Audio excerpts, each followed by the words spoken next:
I think this story is so important. It's something that I've lived, and I know that people that are affected by addiction, particularly alcohol, they feel a lot of shame and they don't talk about it. And alcoholism is on the rise, particularly after COVID. And I think it's something that we need to start talking about. We need to start normalising, and we need to show the sides of it. It's very, I mean, I like a drink, but we need to be able to see how bad it can go and really show the real story. So that's why, for me, that's why I need to say the story now. There's so many other issues around these days that I think often alcoholism, because it's socially acceptable to drink, isn't addressed. But I think this is a nice gritty take of the reality of what can happen to somebody.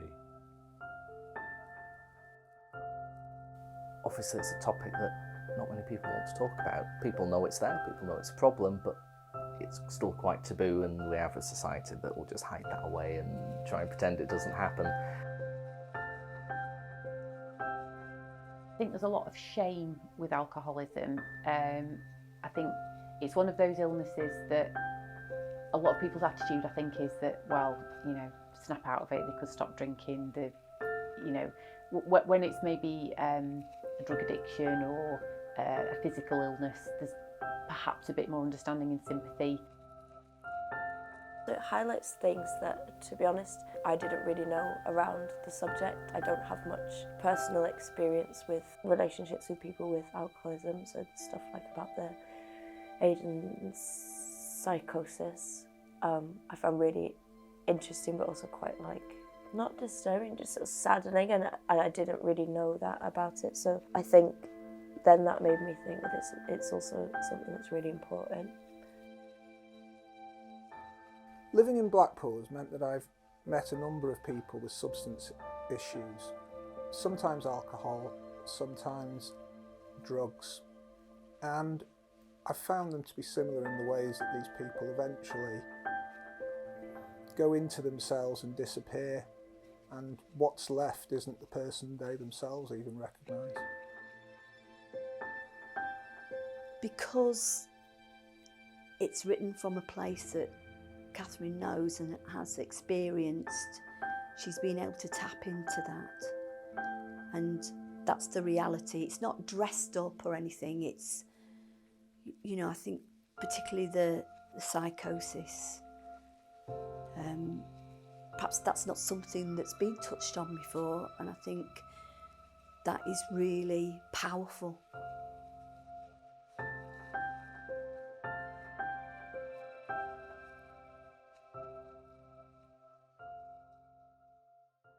So with the psychosis, is because your liver is so damaged, when you drink, obviously it gets more and more damaged, and your liver breaks down toxins. And when it's unable to break down toxins, that's when you start to hallucinate. Now, because you're already an alcoholic, there's a lot of paranoia that's involved with it when you get to that stage. So you mix the paranoia with that level of toxicity in your body and the hallucinations, and that creates this crazy psychosis and it is made up of things that they would have seen, but it's gone to the extreme. You know, like there's a line in it where people are talking through their little square boxes, and that's probably just a TV, but because of the psychosis, it goes to this craziness, and that is when your body is starting to shut down and you're starting to have multi-organ failure. When you have that in alcoholism, it's very, very, very close to the end. This is loosely based on me and my dad in the latter part of his life, and I've used that for the film because he is my dad, and before he got completely lost, he was great. He was funny, he was brilliant, and when people get fully lost to addiction, you just see these glimmers of that person sometimes. So I really wanted to try and show that side of the alcoholic and how it can very easily happen. And also from the other side, as someone who is a child of an alcoholic or a family of an alcoholic, is how the difficulties of all those emotions that you always feel, the hope that it's going to stop, the disappointment when it doesn't, this feeling that I can't really describe when it's kind of numb, but there's a bit of despair. So I'm trying to encapsulate all of that in the film. Aidan's had obviously a difficult relationship with his family, and I think he's lost his daughter because of the situation that he's in, and he's alone, and he's just committed to, I think, burning himself out. My character is B, or Beatrix, as she doesn't really like to be called. She's not like got the greatest confidence. She doesn't really know what she wants to do. She's feeling a bit stuck. She sort of ended up doing this job because you've got to earn money. Aidan's quite a hard character to get into because you have to go to some pretty dark places. He's an abusive alcoholic. He doesn't want to be seen with people. He doesn't want people to help him. He just wants to really wallow in his own misery. And that's difficult. She's quite an angry human being, so it's tapping into things that make me a little bit frustrated. And in terms of grief, like, I'd lost my mum when I was like 19, so you can sort of tap into those things, and because we're on a show, you can tap into them momentarily. What I decided my role was as a composer of the soundtrack is to create sounds and progression without detracting from action and plot. So I'm trying to help the viewer decide how they're going to feel about a part while they're getting their lead from the actor. I particularly like Bee's character and found creating the music for her role quite vital, because to me she's the lens through which people who don't have direct experience of substance abuse and alcoholism can relate to the character, the frustration and the joy.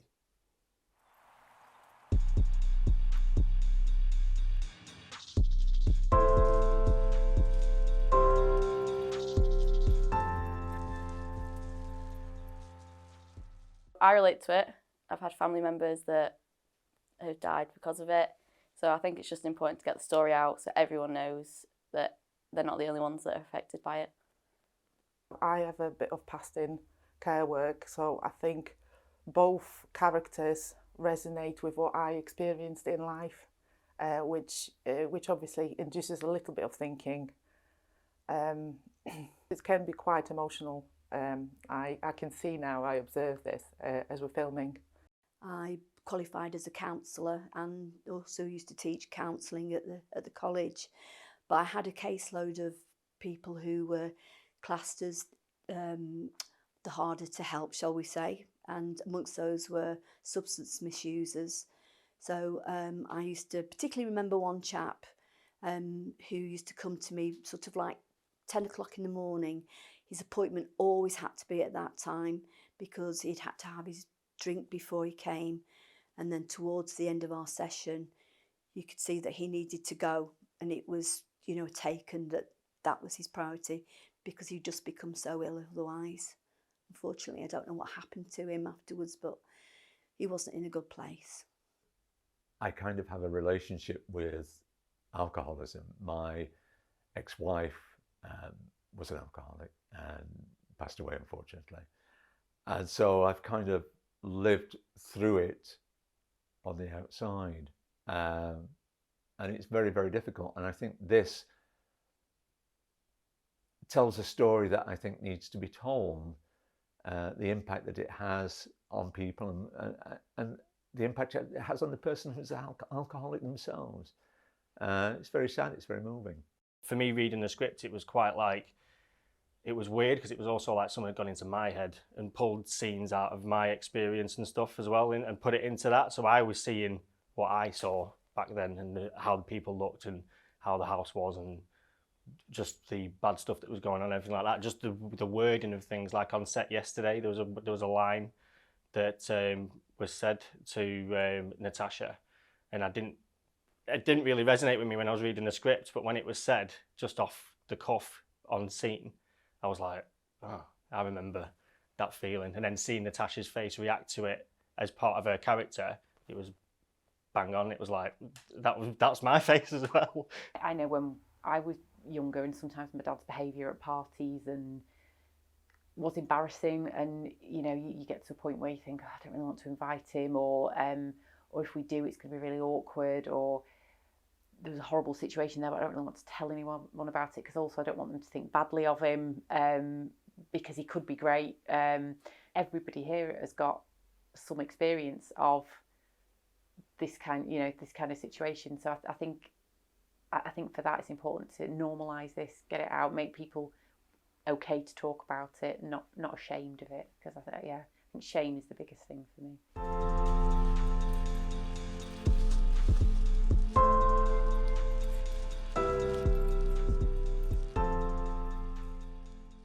This is my first filming directorial debut, so it's very different in the fact that I'm sort of managing all the things, but I'm really enjoying it.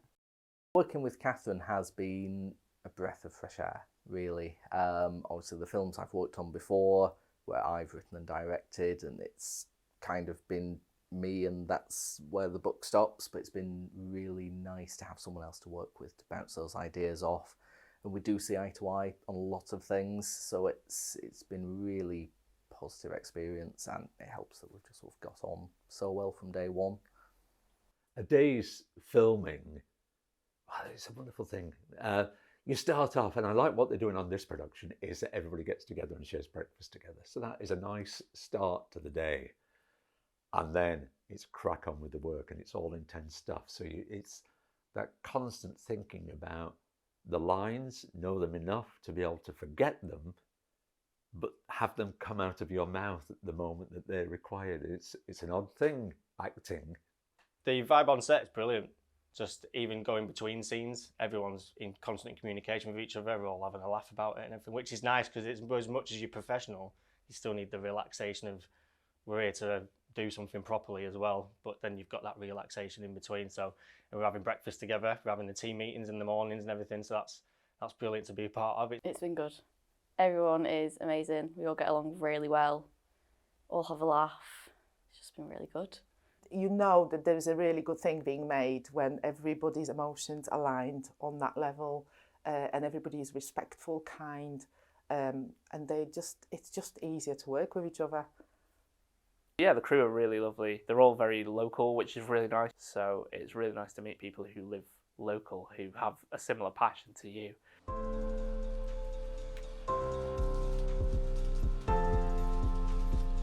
Give you one superpower. One superpower. What superpower would you have and why? Oh, I don't know. I would want to be able to fly.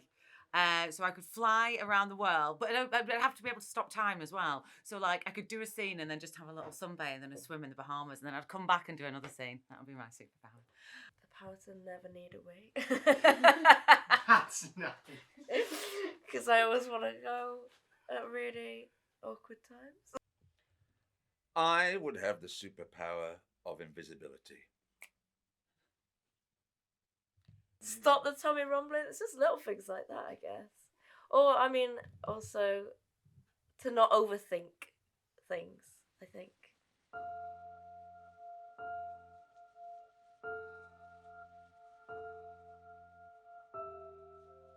To be fair, I think the audience thinking on the way home, I think everyone's going to have at least one piece of it that they're going to resonate with them and go, ah. And then it'll go, oh, even something that they've forgotten about. They might have filed it away properly, stored it away in the back of their mind, and it's never been brought to the surface again. But there'll be something that in that, even a word like I said within the script, it'll suddenly reignite something from a long time ago. It's like, oh yeah, I remember that feeling. The main thing that I want people to be thinking about on their way home, once they leave the screening, once they've watched on whatever medium they're watching on, it's not so much a reflection about the characters, but it's a reflection about themselves and society, and the society that allows people to get into that situation, those kind of shortcomings, and those relationships. You know, I see it from the point of view that we've got a man who's become isolated, become lonely. His family's not there, his friends, if he has any, aren't there for him. And that's something that bothers me a lot. Hopefully they'll be feeling a bit hopeful also, and they'll just feel more aware. I hope they'll feel more aware of what it's like to be, to have someone that you know who's an addict, for the addict themselves. I just hope it sparks conversations. It makes people talk about it more, because that's the only way that will stop the shame. They will perhaps consider their own relationship with alcohol. And I know for me, what happened with my ex-wife, it certainly changed the way I look at alcohol. But I hope people will do what they can to encourage anybody that they think may have a problem to get help. Very, very difficult. Alcoholics will always say that they don't have a problem and they will refuse help if they possibly can. But if you can do something, I think it's worth trying. I hope, as it is a mixture of sort of like sadness, but also of hope and positivity. You know, I think they'll probably take both of that away, but I'm sure one of the things that hit for me, it brought back the memory of that client I was telling you about, and I'm sure it will resonate with people, about people that they either know or people, relatives. Yeah, very much so. Very poignant to me at the moment. One of my friends is now 110 days sober. I don't feel like there's one character in this that should be hated, and I don't ever feel like it's that black and white. If we keep saying it's a family thing, then it continues to be a family problem and a family shame, and it's not that. This is a societal problem. So it was important to remove those family connections and to make it more accessible to everyone. I just hope it starts a discussion, and also for people not associated, so they don't think of it as such a shame and such a stigma.